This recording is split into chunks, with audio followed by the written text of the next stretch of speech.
สวัสดีครับท่านผู้ฟังที่เคารพครับท่านผู้ฟังกำลังรับฟังรายการศึกษาธรรมนำสุขมีเสนอแก่ท่านทุกวันศุกร์และวันเสาร์ตั้งแต่เวลา 15 นาฬิกาถึง 16 นาฬิกาดำเนินรายการโดยกระผมพันเอกธนเดชะมีอาจารย์สุรภาเดชะเป็นผู้ร่วมรายการวันนี้เราก็ได้นำพระสูตรที่ชื่อว่าปัปพตสูตรเป็นพระสูตรว่าด้วยเรื่องของกัปก็คืออายุนะเรื่องจะเป็นอย่างไรนั้นก็ขอเชิญอาจารย์สุรภา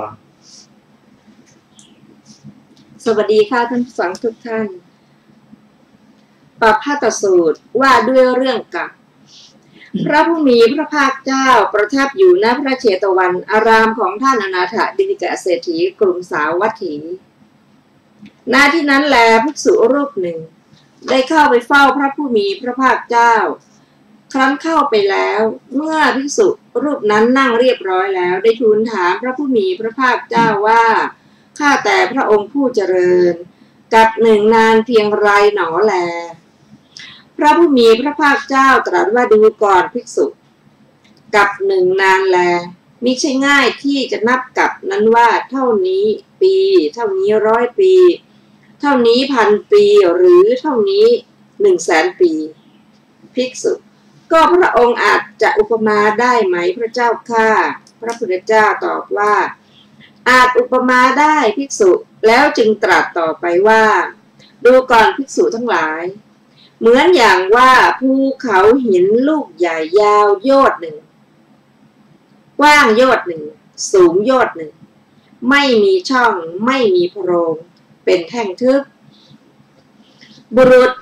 พึงเอาผ้าแคว้นกาสีมาแล้วปัดภูเขานั้น100 ปีต่อครั้ง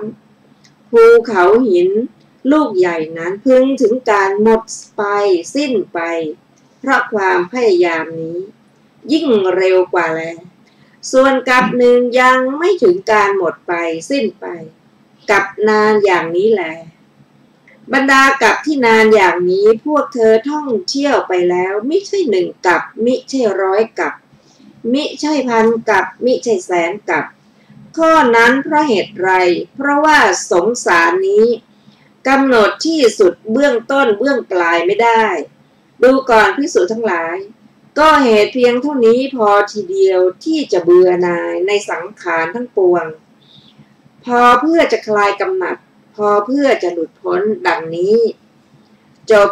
ปัปพตสูตรที่5อัตถกถาของปัปพตสูตรที่5มีดังต่อไปนี้บทว่าสักกาปนพันเตความว่าได้ยินว่าภิกษุนั้นคิดว่าพระศาสดาตรัสว่ามิใช่ทำได้ง่ายจะตัดอย่างไรก็ไม่ได้เราอาจจะให้พระองค์ทำอุปมาได้ไหมเพราะฉะนั้นเธอจึงกราบทูลอย่างนี้ว่าบทว่ากาสิเกนะความว่าด้วยผ้าเนื้อละเอียดมากอันสำเร็จด้วยได้ที่เขาเอาฝ้าย3 ชนิดมาทอรวมกันเข้าบุรุษพึงเหวี่ยงไปประมาณเท่าใดด้วยการทำให้เรียบด้วยผ้านั้นคือให้เหลือประมาณเท่าเมล็ดพันธุ์ผักกาดจบอัตถกถาปัปพตสูตรที่5พระสูตรต่อไปพระสูตรต่อไปสาสปะสูตรว่าด้วยเรื่องกับพระผู้มีพระภาคเจ้าประทับอยู่ณพระเชตวันอารามของท่านอนาถบิณฑิกเศรษฐีกรุงสาวัตถีณที่นั้นณครั้งนั้นแลภิกษุรูปหนึ่งเข้าไปเฝ้าพระผู้มีพระภาคเจ้าครั้นภิกษุนั้นนั่งเรียบร้อยแล้วได้ทูลถามพระผู้มีพระภาคเจ้าว่าข้าแต่พระองค์ผู้เจริญกับหนึ่งนานเพียงไรหนอแลพระผู้มีพระภาคเจ้าตรัสว่าดูก่อนภิกษุกับหนึ่งนานแลไม่ใช่ง่ายที่จะนับกับนั้นว่าเท่านี้ปีหรือว่าเท่านี้100,000 ปีภิกษุก็พระองค์อาจจะอุปมาได้ไหมพระเจ้าข้า พระพุทธเจ้าอาจอุปมาได้ภิกษุแล้วจึงได้ตรัสต่อไปว่าดูก่อนภิกษุเหมือนอย่างว่านครที่ทำด้วยเหล็กยาว1 โยชน์กว้าง1 โยชน์สูง1 โยชน์เต็มด้วยเมล็ดพันธุ์ผักกาดมีเมล็ดพันธุ์ผักกาดรวมกันเป็นกลุ่มก้อนบุรุษพึงหยิบเอาเมล็ดพันธุ์ผักกาดเมล็ด1 เมล็ด1ออกจากนครนั้นโดยล่วงไป100 ปีต่อ1 เมล็ดพันธุ์ผักกาดกองใหญ่นั้นพึงถึงความสิ้นไปหมดไปเพราะความพยายามนี้ยังเร็วกว่าแลส่วนกับหนึ่งยังไม่ถึงความสิ้นไปหมดไปกับนานอย่างนี้แลบรรดากับที่นานอย่างนี้พวกเธอท่องเที่ยวไปแล้วไม่ใช่1 กับมิใช่100 กับมิใช่1,000 กับมิใช่100,000 กับข้อนั้นเพราะเหตุไรเพราะว่าสงสารกำหนดที่สุดเบื้องต้นเบื้องปลายไม่ได้พอเพื่อจะหลุดพ้นดังนี้จบสาสะปสูตรที่6มีอัตถกถาดังต่อไปนี้บทว่าอายสังนักขรังได้แก่เมืองล้อมด้วยกำแพงเหล็กแต่ไม่ควรเห็นว่าภายในเกลื่อนด้วยปราสาทชั้นเดียวเป็นต้นต่อกันไปจบอัตถกถาสาสะปสูตรที่6ต่อไปสาวกสูตรว่าด้วยเรื่องการอุปมากับพระผู้มีพระภาคเจ้าประทับอยู่ณพระเชตวันอารามของท่านอนาถบิณฑิกเศรษฐีกรุงสาวัตถีณครั้งนั้นแลภิกษุหลายรูปเข้าไปเฝ้าพระผู้มีพระภาคเจ้าครั้นภิกษุเหล่านั้นนั่งเรียบร้อยแล้วได้ทูลถามพระผู้มีพระภาคเจ้าว่าข้าแต่พระองค์ผู้เจริญกับทั้งหลายที่ผ่านไปแล้วล่วงไปแล้วมากเท่าไรหนอพระผู้มีพระภาคเจ้าตรัสว่าดูก่อนภิกษุทั้งหลายกับทั้งหลายที่ผ่านไปแล้วล่วงไปแล้วมีมากมิใช่ง่ายที่จะนับกับเหล่านั้นเท่านี้กับเท่านี้100 กับเท่านี้1,000 กับหรือว่าเท่านี้100,000 กับภิกษุก็พระองค์อาจจะอุปมาได้ไหมพระเจ้าข้าพระพุทธเจ้าอาจอุปมาได้ภิกษุทั้งหลายแล้วตรัสต่อไปว่าดูก่อนภิกษุทั้งหลายมีสาวก4 รูปในศาสนานี้เป็นผู้มีอายุ100 ปีมีอายุ100 ปีหากว่าท่านเหล่านั้นพึงระลึกย้อนหลังไปได้วันละ100,000 กับที่ท่านเหล่านั้นระลึกไม่ถึงพึงยังมีอยู่อีกสาวก4 รูปของเราผู้มีอายุ100 ปีมีชีวิต100 ปีพึงทำกาละล่วงโดยล่วงไป100 ปี100 ปีโดยแท้แลกับที่ผ่านไปแล้วล่วงไปแล้วมีจำนวนมากอย่างนี้แลมิใช่ง่ายที่จะนับกับเหล่านั้นว่าเท่านี้กับเท่านี้100 กับเท่านี้1,000 กับหรือว่าเท่านี้100,000 กับข้อนั้นเพราะเหตุไรเพราะว่าสงสารนี้กำหนดที่สุดเบื้องต้นเบื้องปลายไม่ได้พอเพื่อจะหลุดพ้นดังนี้อัตถกถาของสาวกสูตรที่7มีดังต่อไปนี้บทว่าอนุสรัยยุงความว่าแม้พระสาวก4 รูปพึงระลึกถอยหลังไปได้400,000 กับอย่างนี้ว่าเมื่อรูปหนึ่งระลึกถอยหลังไป100,000 กับอีกรูปหนึ่งระลึกถอยหลังไป100,000 กับ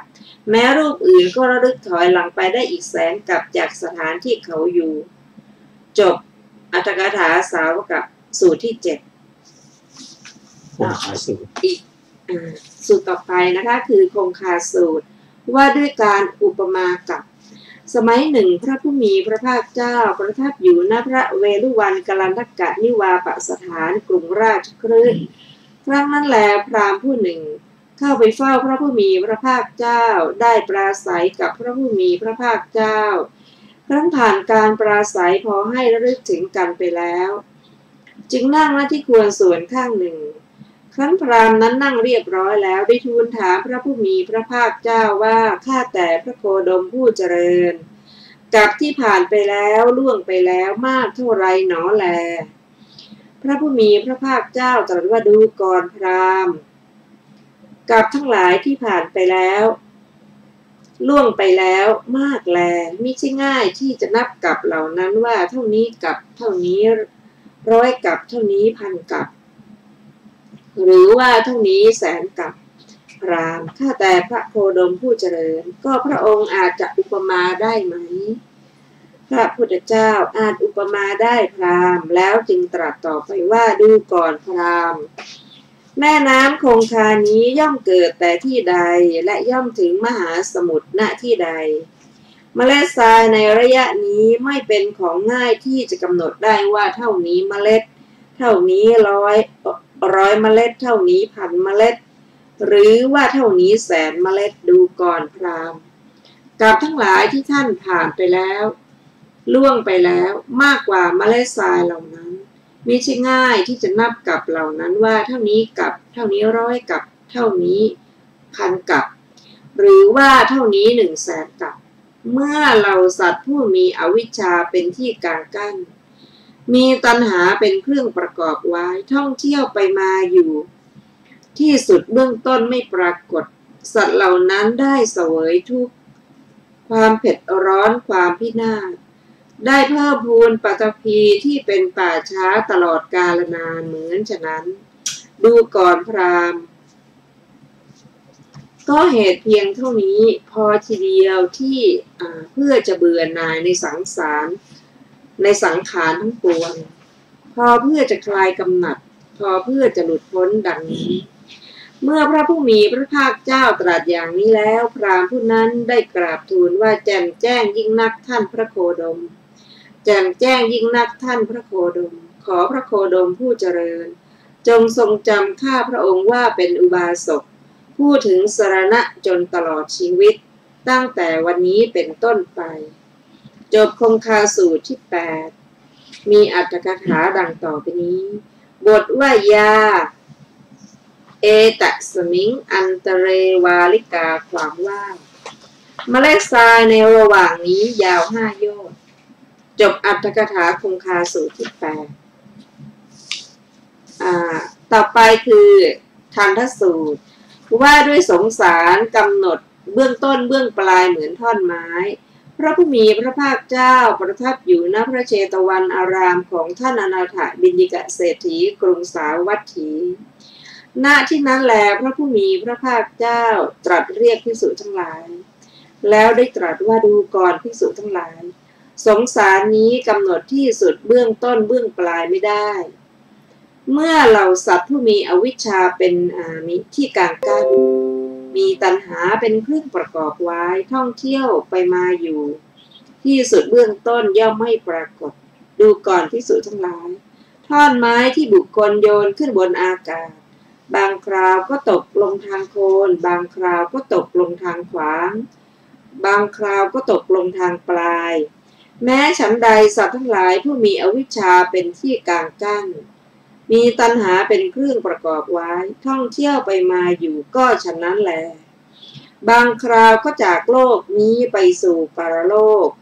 บางคราวก็จากปรโลกมาสู่โลกนี้ข้อนั้นเพราะเหตุไรเพราะว่าสงสารนี้กำหนดที่สุดเบื้องต้นเบื้องปลายไม่ได้พอเพื่อจะหลุดพ้นดังนี้จบทันทสูตรที่9อรรถกถาไม่มีค่ะต่อไปคือปุคละสูตรว่าด้วยสงสารกำหนดเบื้องต้นเบื้องปลายไม่ได้เหมือนโครงกระดูกบุคคลสมัยหนึ่งพระผู้มีพระภาคเจ้าประทับอยู่ณภูเขาคิชกูฏกรุงราชคฤห์ณที่นั้นแลพระผู้มีพระภาคเจ้าตรัสเรียกภิกษุทั้งหลายว่าดูก่อนภิกษุทั้งหลายภิกษุเหล่านั้นทูลรับพระผู้มีพระภาคเจ้าว่าข้าแต่พระองค์ผู้เจริญพระผู้มีพระภาคเจ้าได้ตรัสว่าดูก่อนภิกษุทั้งหลายสงสารกำหนดที่สุดเบื้องต้นเบื้องปลายไม่ได้เมื่อบุคคลหนึ่งท่องเที่ยวไปมาอยู่ตลอดกับหนึ่งพึงมีโครงกระดูกร่างกระดูกกองกระดูกใหญ่เท่าภูเขาเวปุลละนี้ถ้ากองกระดูกนั้นพึงเป็นของที่จะขนมารวมกันได้และกระดูกที่ได้สั่งสมไว้แล้วก็ไม่พึงหมดไปข้อนั้นเพราะเหตุไรเพราะว่าสงสารกำหนดที่สุดเบื้องต้นเบื้องปลายไม่ได้ พอเพื่อจะหลุดพ้นดังนี้พระผู้มีพระภาคเจ้าผู้สุคตศาสดาครั้นได้ตรัสไวยากรณภาสิทธินี้แล้วจึงตรัสพระคาถาประพันธ์ต่อไปว่าเราผู้แสวงหาคุณอันยิ่งใหญ่ได้กล่าวไว้ดังนี้ว่ากระดูกของบุคคลคนหนึ่งที่สะสมไว้กับหนึ่งพึงเป็นกองเท่ากระดูกก็ภูเขาที่เรากล่าวนั้นภูเขาใหญ่ชื่อเวปุละอยู่ทิศเหนือของภูเขาคิชกูฏใกล้เมืองราชคฤห์อันมีภูเขาล้อมรอบเมื่อใดบุคคลเห็นอริยสัจคือทุกข์เหตุเกิดแห่งทุกข์ความล่วงพ้นทุกข์และอริยมรรคมีองค์8อันยังสัตว์ให้ถึงความสงบสุขสงบทุกข์ด้วยปัญญาอันชอบเมื่อนั้นเขาท่องเที่ยว7 ครั้งเป็นอย่างมากก็เป็นผู้ทำที่สุดทุกข์ได้เพราะสิ้นสังโยชน์ทั้งปวงดังนี้แลอัตถกถาปุคละสูตรที่10พึงทราบวินิจฉัยในปุคละสูตรที่10ดังต่อไปนี้แม้3 บทมีบทเป็นต้นว่าอัตถิกังกะโลก็เป็นไวยพจน์ของกองกระดูกนั่นเองก็สัตว์เหล่านี้เวลาไม่มีกระดูกมากกว่าเวลามีกระดูกด้วยว่ากระดูกของสัตว์มีไส้เดือนเป็นต้นเหล่านั้นไม่มีส่วนสัตว์มีปลาและเต่าเป็นต้นมีกระดูกมากกว่าแลเพราะฉะนั้นถึงถือเอาเวลามีกระดูกไม่ได้หมายถึงเวลาไม่มีกระดูกและเวลามีกระดูกมากมายมากหลายบทว่าอุตโรคิชกูฏตัสสะได้แก่ภูเขาตั้งอยู่ทิศเหนือของภูเขาคิชกูฏบทว่ามคธานังคิริพัชเชคือใกล้ภูเขาแคว้นมคธอธิบายว่าตั้งอยู่ในวงล้อมของภูเขาคำที่เหลือในบททั้งปวงง่ายทั้งนั้นแหละจบอัตถกถาปุคละสูตรที่10ท่านผู้ฟังที่เคารพจากพระสูตรที่ได้รับฟังมานี้พระองค์ทรงตรัสถึงการหมุนเวียนอยู่ในวัฏฏะสงสารซึ่งหาเบื้องต้นเบื้องปลายไม่ได้ตราบใดที่ยังมีอวิชชาเป็นเครื่องกลางกั้นมีตัณหาเป็นเครื่องประกอบไว้ก็ต้องหมุนเวียนอยู่อย่างนี้ก็อยู่ในภพภูมิต่างๆซึ่งมีอยู่31ภพภูมิก็หมุนกันไป เป็นมนุษย์บ้างลงอบายภูมิบ้างไปเกิดเป็นเทวดาทั้ง6 ชั้นบ้างจะเป็นพรหมจะเป็นรูปพรหมรูปพรหมก็ตามหมุนวนอยู่อย่างนี้พูดง่ายๆว่าไม่ไปไหนอ่ะอยู่ใน3ภพภูมิเนี่ยจะปลุกล้นเมื่อไหร่ก็เมื่อได้นำคำสอนของพระพุทธเจ้ามาศึกษาและปฏิบัติได้เริ่มตั้งแต่เป็นผู้รักษาศีลเจริญสมาธิและเจริญปัญญาเป็นวิปัสสนาปัญญาหรือสติปัฏฐาน 4ความยาวนานที่พระองค์ตรัสว่าหาเบื้องต้นเบื้องปลายไม่ได้เราจะมาดูอายุของคนอายุของคนเราเนี่ยนะก็ไม่แน่ต่ำที่สุด10 ปีนานที่สุดไม่เกิน100,000 ปีอย่างที่เราอยู่ทุกวันนี้ในสมัยนี้ องค์ตรัสว่าอายุของคนนั่นน่ะ ยาวนานสมมติว่า100,000 ปีนะแล้วก็100 ปีมันจะลดลง1 ปี100 ปีมันจะลดลง1 ปีในสมัยพระพุทธผู้มีพระภาคเจ้าของเราพระองค์ ในสมัยนั้นมีอายุอยู่100 ปี100 ปีลดลงเหลือ99อีก100 ปีลดลงเหลือ98การล่วงไป2,560 ปี2,560 นะตอนเนี้ยอายุของคนก็ตอนนี้ก็เหลืออยู่ประมาณ74เป็นอายุที่ยังเหลืออยู่ต่อไปก็ลดลง100 ปีลดลง1 ครั้งกว่าจะถึงคนอายุ10 ปีนะมันใช้นานเท่าไหร่ทีนี้มาดูอายุของเทวดานี่มีอยู่6 ชั้นด้วยกันเริ่มตั้งแต่ชั้นจาตุมมหาราชิกาดาวติงสายามาภูมิตุสิตาภูมิเนียรมานอิมานรดีและปะระนินมิตวสวัตตีภูมิอันนี้เทวดามี6 ชั้นด้วยกันนะเฉพาะจาตุมมหาราชิกามีอายุ9 ล้านปีมนุษย์เทวดาชั้นแรกนะสมัยพระผู้มีพระเจ้าภาคเจ้านะอายุ100 ปีนะ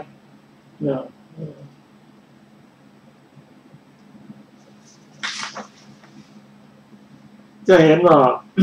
อายุของมนุษย์ที่วนเวียนอยู่ในภพภูมิ30 ภพภูมิเนี่ยหาต้นหาปลายไม่ได้จริงๆแล้วเราจะรู้ได้ยังไง รู้ได้เพราะพระผู้มีพระเจ้าพระองค์ระลึกชาติได้ไม่จำกัดจำนวนทรงทราบว่า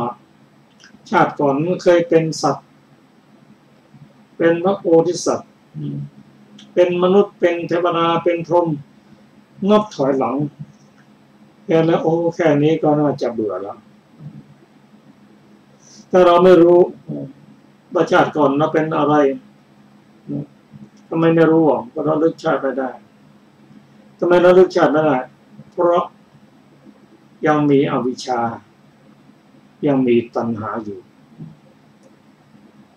บางทียังระลึกไม่ได้เลยว่าเมื่อวานเย็นนั้นเราทานข้าวกับอะไรนึกไม่ค่อยออกเพราะจากนั้นเราจะไปนึกรสชาติได้นะถ้าเราไม่มี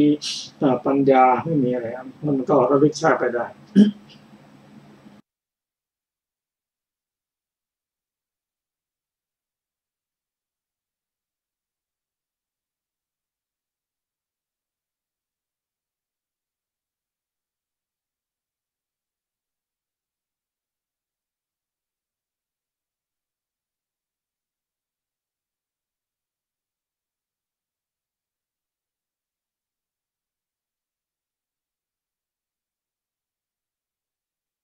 ถ้าน้อยก็ทำบุญทำทานปรารถนาขอให้เกิดในตระกูลที่เป็นสัมมาทิฏฐิขอให้ได้ฟังคำสอนของพระพุทธเจ้า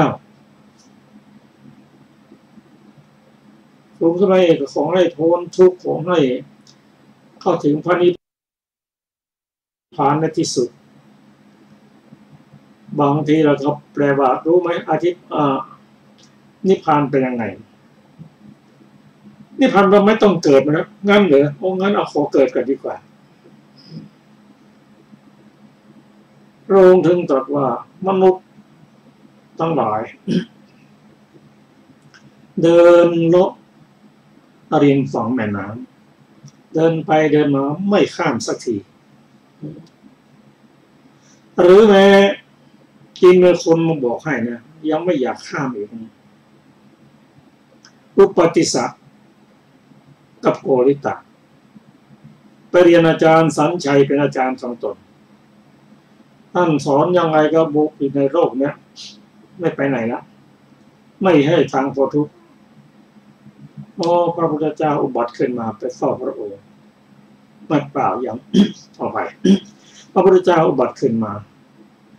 มีอรหันต์มีบรรจวัคคีย์เป็นต้นออกประกาศธรรมท่านไปพบท่านอัสสชิฟังธรรมจากท่านแล้วก็ได้เป็นพระโสดาบันก็แสดงว่าจะเกิดอยู่ในชาตินี้เป็นมนุษย์ในอีก7 ชาติเท่านั้นก็จะจบไปต้องเกิดแล้วดีใจไปหาอาจารย์สันชัยอาจารย์พระผู้มีพระเจ้าพระองค์อุบัติขึ้นมาแล้วนะเชิญอาจารย์ไปฟังธรรมไปเฝ้าพระผู้มีพระเจ้าเถิดเพราะธรรมที่อาจารย์สอนพวกเรานั้นนะไม่มีทางพ้นทุกข์ขนาดบอกอย่างนี้นะ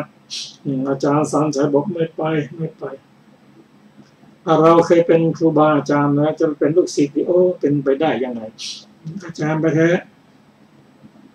ดีจะพ้นจากทุกข์ทำนองนี้เรานะเป็นอาจารย์เหมือนจระเข้ขดตัวอยู่ในโอ่งมันจะพลิกมันลำบากนะไปแท้อาจารย์เอางี้ดีกว่าในโลกนี้คนฉลาดกับคนโง่อะไรมากกว่ากันอาจารย์คนโง่มากกว่าเลยคนฉลาดไม่น้อยเธอเป็นคนฉลาดไปเฝ้าพระผู้มีพระเจ้าเธอเราไม่ไปมันเป็นอย่างนี้นะผมถึงว่าข้ามไปยากแต่อย่างไรก็ตามพระผู้มีพระเจ้าได้รับอาราธนาจากพรหมพระบาทพระผู้มีพระเจ้า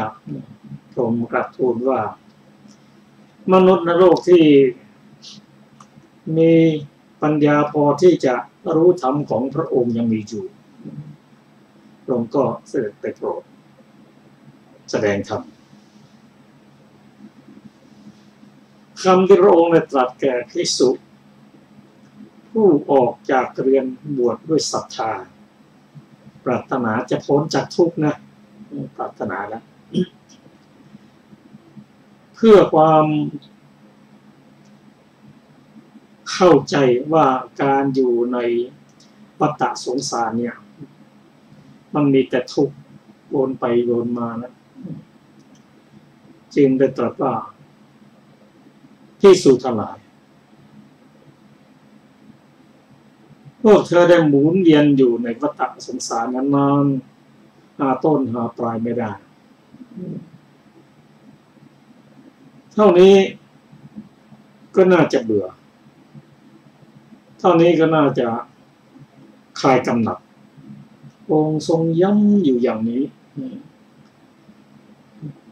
เพราะฉะนั้นเราจะเห็นว่าพระธรรมคำสอนที่พระองค์แต่ตอนนั้นออกจากทุกข์ออกจากวัฏฏะถ้าไม่งั้นก็ จะต้องทุกข์อยู่ในวัฏฏะสงสารนินานแสนนาน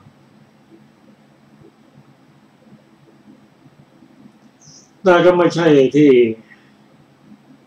จะออกจากวัฏฏะโดยไม่มีวิธีการอะไรเลยต้องเสียสละทุกสิ่งทุกอย่างแม้พระผู้มีพระเจ้าของเรานั้นพระองค์ทรงสละราชบัลลังก์จะเป็นกษัตริย์อยู่แล้วนะมีทุกสิ่งทุกอย่างความสุขในทางโลกแล้วไม่มีใครเกินนะพระองค์เห็นว่านั่นเป็นเหตุที่จะต้องหมุนเวียนอยู่ในวัฏฏะวนอยู่ในโลกนี้อีกบางทีเป็นมนุษย์แล้วเกิดไปเป็นสัตว์เดรัจฉาน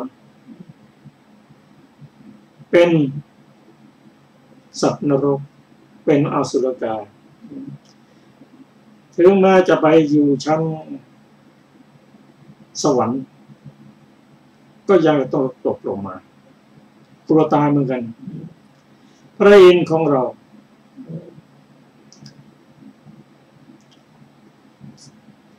ได้เห็นว่าท่านพระมหากัสสปะท่านออกจากนิโรธสมาบัติ ท่านแปลงกายเป็นคนแก่เพื่อที่จะได้บุญได้อานิสงส์เพื่อที่จะดูดออกจากวัฏฏะแม้เป็นพระอินทร์นะก็ยังมีพวกเทพบุตรเทพธิดาเป็นผู้ที่มีรัศมีมากกว่า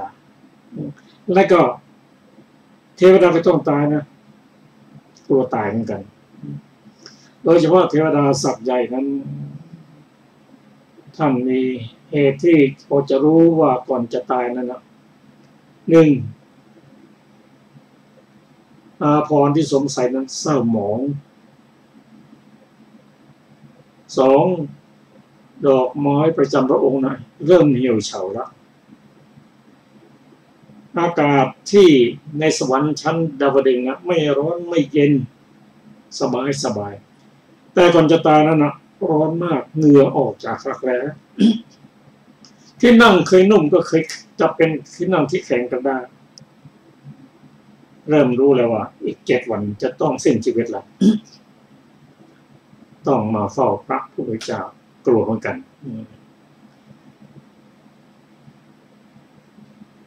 ความดึงดูดของโลกนั้นมีมาก พอที่จะดึงดูดมนุษย์ไม่ต้องไปไหนวนมันอยู่นั่นบางครั้งพระองค์เปรียบเสียจนไม่เอาแล้วพระองค์เปรียบว่าเหมือนกับตัวหนอนนั่นน่ะที่มันอยู่ในหลุมบุจจาระนั่นน่ะมันไม่ไปไหนหรอกกินที่นั่นอาหารก็อยู่รอบตัวนั่นน่ะนอนที่นั่นเกิดที่นั่นองค์เปรียบอย่างนี้แต่เราว่ามันไม่ถึงขนาดนั้นแต่มันก็จะเป็นอย่างนั้นแหละจุดหมายความมุ่งหมายในพระสูตรต่างๆที่พระองค์ตรัสว่าเท่านี้น่าจะพอละเท่านี้น่าจะเบื่อน่าจะคลายกำหนัดแล้วที่สุดทั้งหลายเธอปฏิบัติธรรม ถ้าได้เป็นพระโสดาบันแล้วก็ท่านที่สุดก็7 ปี 7 ชาติอย่างมากที่สุดก็ไม่ต้องเปลี่ยนมาอีกแล้วครับมาถึงตอนนี้เราได้ฟังพระสูตรแล้วเราจะน้อมนำมาอย่างไรปฏิบัติในชีวิตประจำวันพยายามมองเห็นทุกข์ที่พระองค์ตรัสว่าการเกิดบ่อยๆเป็นทุกข์การแก่บ่อยๆเป็นทุกข์การตายบ่อยๆก็เป็นทุกข์บางครั้งเราก็จะต้องดูอารมณ์ข้างนอกแล้วย้อนมาข้างในไปงานศพบ่อยๆไปเยี่ยมคนป่วยบ่อยๆแต่ไปเยี่ยมคนเกิดบ่อยได้ไม่แน่นะอาจจะดีเนี่ยมันมองเห็นยากตรงนั้นเราก็ต้องเชื่อพระผู้เป็นเจ้าว่าการเกิดบ่อยๆเป็นทุกข์การแก่เป็นทุกข์การเจ็บเป็นทุกข์การตายบ่อยๆก็เป็นทุกข์เชื่อไว้เถอะลองตัดอย่างไหนก็เป็นอย่างนั้นการเชื่ออย่างนี้การเข้าใจอย่างนี้ซึ่งพระองค์ตรัสว่าต้องรู้ได้ด้วยปัญญาปัญญาจะเกิดได้ก็ต้องอาศัยศีลและสมาธิเป็นตัวหนุนถ้าเราเข้าใจอย่างนี้ศึกษาไปอย่างนี้ถึงเราจะไม่เบื่อทันทีก็ไม่เป็นไรวัฏฏะของเราก็จะลดลงเพราะว่ามนุษย์ของเรานั้นพระองค์ตรัสว่ามนุษย์นะทุกคนรักสุขเกลียดทุกข์วันหน้าเราคงจะเข้าใจความหมายว่าทุกข์เป็นอย่างไรเราก็เดินทางตั้งเข็มทิศคือพระนิพพาน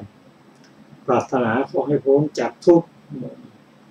ถ้ายังไม่เข้าถึงพระนิพพานขอให้มีโอกาสอยู่เกิดกับบุคคลครอบครัว ที่เป็นสัมมาทิฏฐิพอได้มีโอกาสพบพระผู้มีพระเจ้าพอได้มีโอกาสได้ศึกษาธรรมะของพระองค์พอได้มีโอกาสได้ปฏิบัติธรรมะของพระองค์ขอให้มีโอกาสได้พ้นจากทุกข์ได้เรียบผ่านได้เถิดตั้งความปรารถนาไว้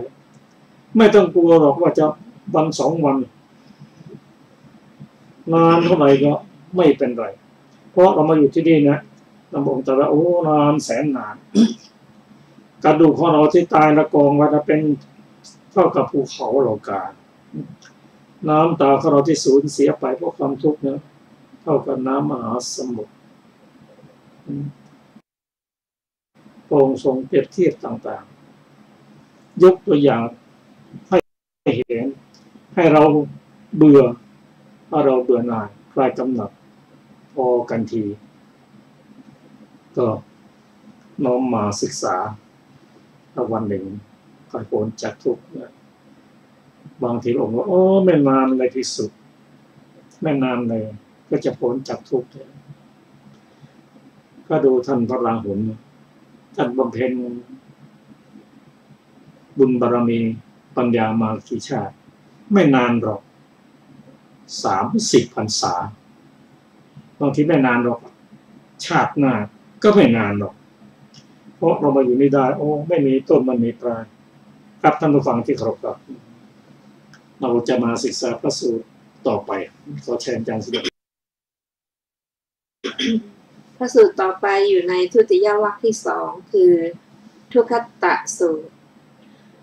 ว่าด้วยสงสารกำหนดเบื้องต้นเบื้องปลายไม่ได้เหมือนทุคตะบุรุษสมัยหนึ่งพระผู้มีพระภาคเจ้าประทับอยู่ณพระเชตวันอารามของท่านอนาถบิณฑิกเศรษฐีกรุงสาวัตถีณที่นั้นแลพระผู้มีพระภาคเจ้าตรัสเรียกภิกษุทั้งหลาย แล้วได้ตรัสว่าดูก่อนภิกษุทั้งหลายสงสารนี้กำหนดที่สุดเบื้องต้นเบื้องปลายไม่ได้เมื่อเราสัตว์ผู้มีอวิชชาเป็นที่กางกั้น มีตัณหาเป็นเครื่องประกอบไว้ท่องเที่ยวไปมาอยู่ที่สุดเบื้องต้นย่อมไม่ปรากฏเธอทั้งหลายเห็นทุกขตะบุรุษผู้มีมือและเท้าไม่สมประกอบพึงลงสันนิษฐานในบุคคลนี้ว่าเราทั้งหลายก็เคยเสวยทุกข์เห็นปานนี้มาแล้วโดยกาลนานนี้ข้อนั้นเพราะเหตุไรเพราะว่าสงสารนี้กำหนดที่สุดเบื้องต้นเบื้องปลายไม่ได้พอเพื่อจะหลุดพ้นดังนี้อรรถกถาของทุกขตสูตรที่1มีดังต่อไปนี้บทว่าทุกขตังได้แก่คนขัดสนหรือคนกำพร้าบทว่าทุรูเปตังความว่าทุกขตะบุรุษมีมือและเท้าไม่สมประกอบต่อไปคือสุขิตะสูตรว่าด้วยสงสารกำหนดเบื้องต้นเบื้องปลายไม่ได้เหมือนบุคคลผู้มีความสุขสมัยหนึ่งพระผู้มีพระภาคเจ้าประทับอยู่ณพระเชตวันอารามของท่านอนาถบิณฑิกเศรษฐีกรุงสาวัตถีณที่นั้นแลพระผู้มีพระภาคเจ้าตรัสเรียกภิกษุทั้งหลายแล้วได้ตรัสว่าดูก่อนภิกษุทั้งหลายสงสารนี้กำหนดที่สุดเบื้องต้นเบื้องปลายไม่ได้เมื่อเหล่าสัตว์ผู้มีอวิชชาเป็นที่กางกั้นมีตัณหาเป็นเครื่องประกอบไว้ท่องเที่ยวไปมาอยู่ที่สุดเบื้องต้นย่อมไม่ปรากฏเธอทั้งหลายเห็นบุคคลผู้เพียรพร้อมด้วยความสุขมีบริวารคอยรับใช้พึงลงสันนิษฐานในบุคคลนี้ว่าเราทั้งหลายก็เคยเสวยสุขเห็นปานนี้มาแล้วโดยกาลนานนี้ข้อนั้นเพราะเหตุไรเพราะว่าสงสารกำหนดที่สุดเบื้องต้นเบื้องปลายไม่ได้พอเพื่อจะหลุดพ้นดังนี้จบสุขิตะสูตรที่2มีวินิจฉัยมีอัตถกถามีวินิจฉัยดังต่อไปนี้บทว่าสุขิตังความว่าผู้เพียรพร้อมด้วยความสุขคือมีทรัพย์มากมีโภคะมากบทว่าสุสัชชิตังความว่าประดับตกแต่งขึ้นคอช้างคือมีบริวารมากต่อไปนะคะติงสะ มาตาสูตรว่าด้วยภิกษุชาวเมืองปาเวยะ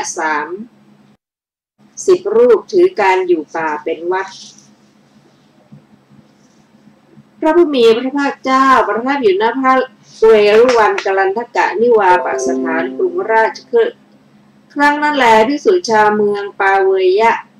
ประมาณ30 รูปทั้งหมดล้วนแต่เป็นผู้อยู่ป่าเป็นวัดถือเที่ยวบิณฑบาตเป็นวัดถือผ้าบังสุกุลเป็นวัดถือทรงผ้าไตรจีวรเป็นวัดแต่ทั้งหมดล้วนยังเป็นผู้มีสังโยชน์อยู่เข้าไปเฝ้าพระผู้มีพระภาคเจ้าถวายบังคมแล้วนั่งณที่ควรส่วนข้างหนึ่งครั้งนั้นแลพระผู้มีพระภาคเจ้าได้ทรงดำริว่าภิกษุชาวเมืองปาเวยะประมาณ30 รูปเหล่านี้แลทั้งหมดล้วนถือการอยู่ป่าเป็นวัดถือเที่ยวบิณฑบาตเป็นวัดถือผ้าบังสุกุลเป็นวัดถือทรงไตรจีวรเป็นวัดทั้งหมดล้วนยังมีสังโยชน์ถ้าไกลเราพึงแสดงธรรมโดยประการที่ภิกษุเหล่านี้จะพึงมีจิตหลุดพ้นจากอาสวะเพราะไม่ถือมั่นณอาสนะนี้ทีเดียวลำดับนั้นพระผู้มีพระภาคเจ้าตรัสเรียกภิกษุทั้งหลายว่าดูก่อนภิกษุทั้งหลายภิกษุเหล่านั้นทูลรับพระผู้มีพระภาคเจ้าว่าข้าแต่พระองค์ผู้เจริญพระผู้มีพระภาคเจ้าได้ตรัสว่าดูก่อนภิกษุทั้งหลายสงสารนี้กำหนดที่สุดเบื้องต้นเบื้องปลายไม่ได้เมื่อเหล่าสัตว์ผู้ยังมีอวิชชาเป็นที่กางกั้นมีตัณหาเป็นเครื่องประกอบไว้ท่องเที่ยวไปมาอยู่ที่สุดเบื้องต้นย่อมไม่ปรากฏพวกเธอจะสำคัญความข้อนั้นเป็นไฉนโลหิตที่หลั่งไหลออกของพวกเธอผู้ท่องเที่ยวไปมาซึ่งถูกตัดศีรษะโดยกาลนานี้กับน้ำในมหาสมุทรทั้ง4สิ่งไหนจะมากกว่ากันภิกษุทั้งหลายกราบทูลว่าข้าแต่พระองค์ผู้เจริญข้าพระองค์ทั้งหลายย่อมทราบธรรมดาย่อมทราบธรรมตามที่พระผู้มีพระภาคเจ้า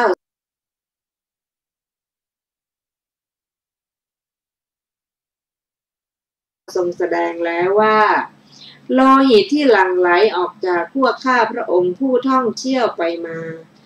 ซึ่งถูกตัดศีรษะโดยกาลนานนี้แหละมากกว่าส่วนน้ำในมหาสมุทรทั้ง4ไม่มากกว่าเลยดังนี้พระพุทธเจ้าดูก่อนภิกษุทั้งหลายถูกละพวกเธอทราบธรรมที่เราแสดงแล้วอย่างนี้ถูกแล้วโลหิตที่หลั่งไหลออกของพวกเธอผู้ท่องเที่ยวไปมาถูกตัดศีรษะโดยกาลนานนี่แหละมากกว่าส่วนน้ำในมหาสมุทรทั้ง4ไม่มากกว่าเลยเมื่อเธอทั้งหลายเกิดเป็นโคซึ่งถูกตัดศีรษะตลอดกาลนานโลหิตที่หลั่งไหลออกนั่นแหละมากกว่าส่วนน้ำในมหาสมุทรทั้ง4ไม่มากกว่าเลยเมื่อเธอทั้งหลายเกิดเป็นกระบือซึ่งถูกตัดศีรษะตลอดกาลนาน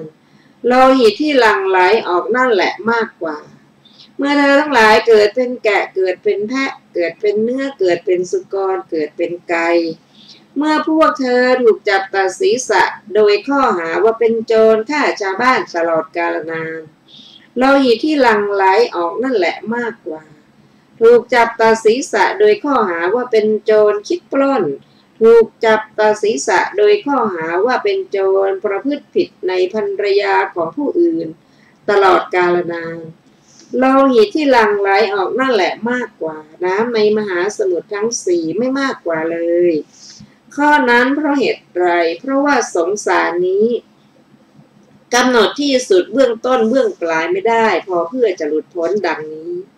พระผู้มีพระภาคเจ้าได้ตรัสดังนี้แล้วภิกษุทั้งหลายต่างชื่นชมพอใจชื่นชมภาษิตของพระผู้มีพระภาคเจ้าเมื่อพระผู้มีพระภาคเจ้าได้ตรัสไวยากรณภาษิตนี้อยู่จิตของภิกษุชาวเมืองปาเวยะประมาณ30 รูปพ้นจากอาสวะเพราะไม่ถือมั่นจบติงสัมมัตตาสูตรที่3อัตถกถา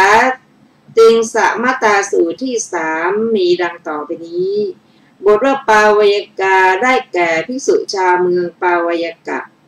ในบทเป็นต้นว่าสเพอารัญญิกาพึงทราบความที่ภิกษุเหล่านั้นอยู่ในป่าเป็นวัดเป็นต้นด้วยอำนาจสมาทานธุดงค์บทว่าสเพสัสสัญโยชนาความว่าพวกภิกษุทั้งปวงยังมีเครื่องผูกอยู่คือบางพวกเป็นพระโสดาบันบางพวกเป็นพระสกทาคามีหรือพระอนาคามีก็ในภิกษุเหล่านั้นภิกษุเป็นปุถุชนหรือพระขีณาสพไม่มีในบทเป็นต้นว่าคุณนางได้แก่พึงถือเอาเวลามีสีอย่างหนึ่งในบรรดาสีขาวและดำเป็นต้นบทว่าปาริปันถกาได้แก่พวกโจรปล้นคอยดักที่ทางบทว่าปารธาริกาคือโจรผู้ประพฤติผิดในภรรยาของผู้อื่นจบอัตถกถาติงสะมัตตาสูตรที่3ครับท่านผู้ฟังที่เคารพครับที่พระองค์ตรัสว่าพวกเธอท่องเที่ยวไปในวัฏสงสารปัญหาที่สุดคือเบื้องต้นเบื้องปลายไม่ได้นั้นเป็นเวลานานการเกิดเป็นมนุษย์นั้นก็ยังมีโอกาสที่จะรักษาศีลเจริญสมาธิเจริญปัญญามีโอกาสที่จะพ้นทุกข์แต่ที่พระองค์ตรัสว่าเมื่อเธอทั้งหลายเกิดเป็นกระบือถูกตัดศีรษะตลอดกาลนานโลหิตที่หลั่งไหล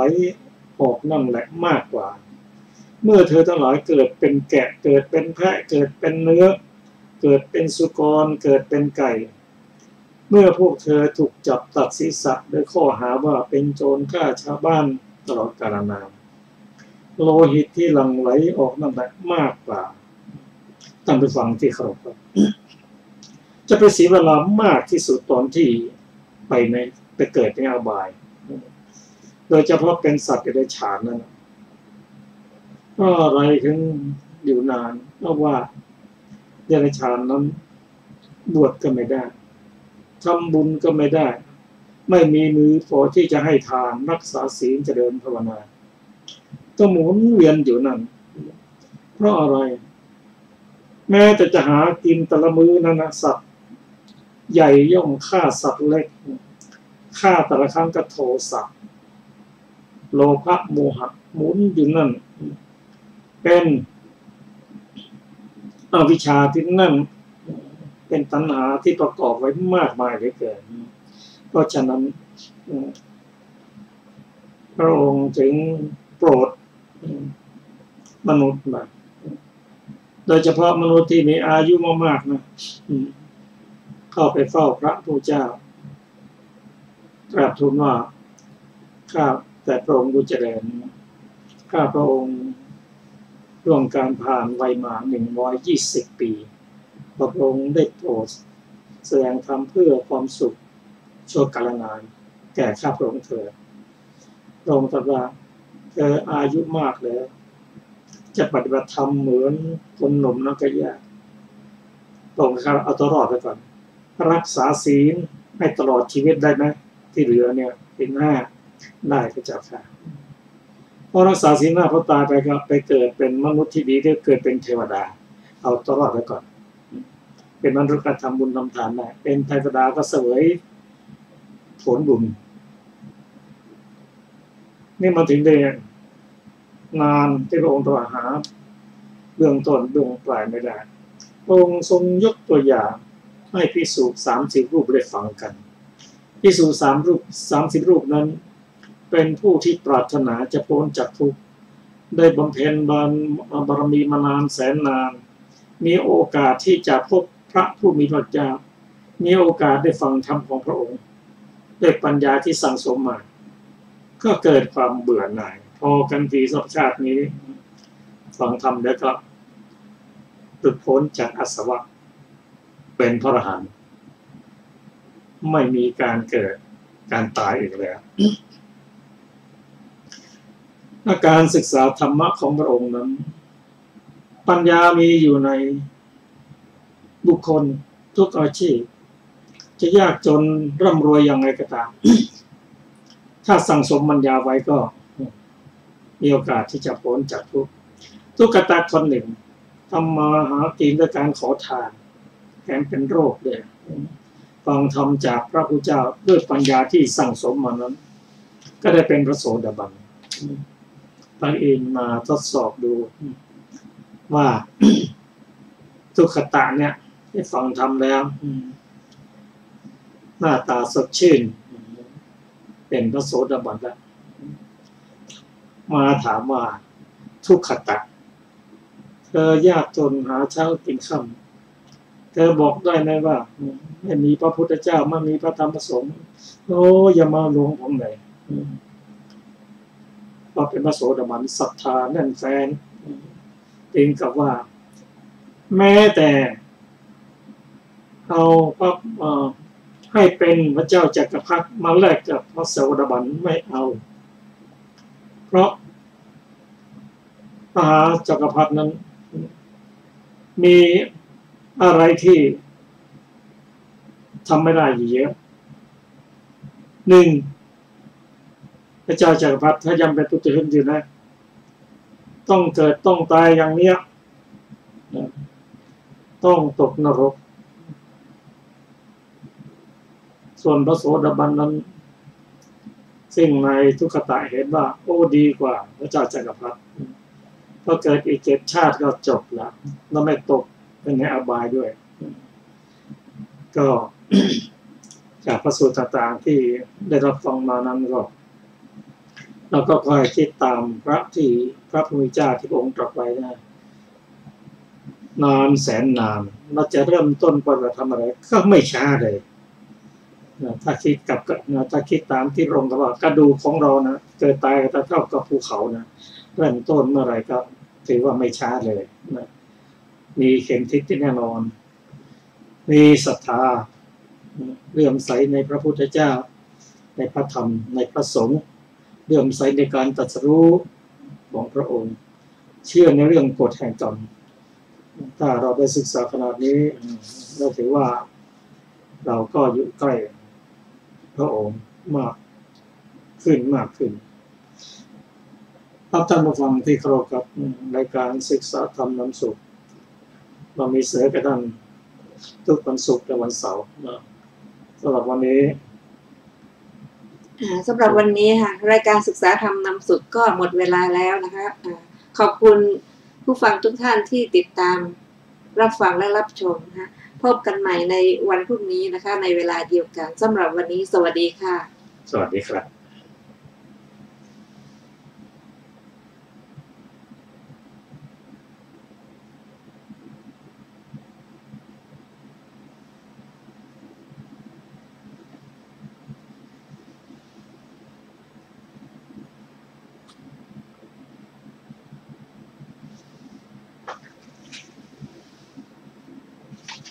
ก็หมดเวลาแล้วนะคะขอบคุณผู้ฟังทุกท่านที่ติดตามรับฟังและรับชมนะพบกันใหม่ในวันพรุ่งนี้นะคะในเวลาเดียวกันสำหรับวันนี้สวัสดีค่ะสวัสดีครับ